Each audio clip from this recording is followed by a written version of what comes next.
ഒരു സ്ഥിതി എന്താ ചേട്ടാ ഇവിടെ? ഇവിടെ ഇപ്പോൾ ഒരു സ്ഥിതി കുഴപ്പമൊന്നുമില്ല, ഒരു കുഴപ്പമില്ല. വെള്ളത്തിന് മഴ നേരത്തെ മുന്നറിയിപ്പൊക്കെ നൽകിയിട്ടുള്ളതെന്നല്ലോ, കാലാവസ്ഥ നിരീക്ഷണം തീവ്ര മഴ ഉണ്ടാവുമെന്ന്. അതിന്റെ ഒരു മഴയുണ്ട്. അപ്പൊ ഈ റോഡിൽ ഇങ്ങനെ ഈ വെള്ളം കയറി കിടക്കുന്നതുകൊണ്ട് യാതൊരു കുഴപ്പമില്ല? ഒരു കുഴപ്പമില്ല. അത് റോഡ് ഓടയാണത്, വെള്ളം കയറി കിടക്കണല്ല, ഓട കെട്ടാൻ വേണ്ടിയാണ്. ഏതാ ഓട? ഇത് ഓടയാണ്. ഈ കടകളിലോട്ട് വെള്ളം കയറുന്നത് ആളുകൾക്ക് വീടിന് പുറത്തിറങ്ങാത്തതൊന്നും യാതൊരു തരത്തിലുള്ള പ്രശ്നമില്ല. താങ്കൾ ചോദിച്ചതിന് മറുപടി പറയണം. ഇതിപ്പോ ഓടയാണ്, ഈ ഓട കെട്ടിക്കൊണ്ടിരിക്കുകയാണ്. അതിനു വേണ്ടിയുള്ള കുഴിയെടുത്ത് കെട്ടിക്കൊണ്ടിരിക്കുന്നു. മഴ പെയ്തു, അതിന്റെ വെള്ളമാണ് കെട്ടിക്കിടക്കുന്നത്. മഴ തോരുമ്പോൾ അത് മാറും, ഓട കെട്ടും. യാതൊരു ബുദ്ധിമുട്ടുമില്ല. ബുദ്ധിമുട്ടുണ്ടെങ്കിൽ ഇപ്പൊ മാത്രമേ പരിഹരിക്കാൻ പറ്റൂ. ബുദ്ധിമുട്ടുണ്ട്, പരിഹരിക്കേണ്ടവരെന്ത് ചെയ്യുന്നു?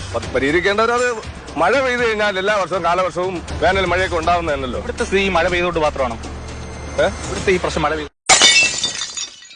ഇവിടുത്തെ സ്ഥിതി ഇപ്പൊ മഴ പെയ്തുകൊണ്ടാണ്. പണിയിടക്കല്ലേ? ഇല്ല, ഇവിടെ ഇപ്പൊ നേരത്തെ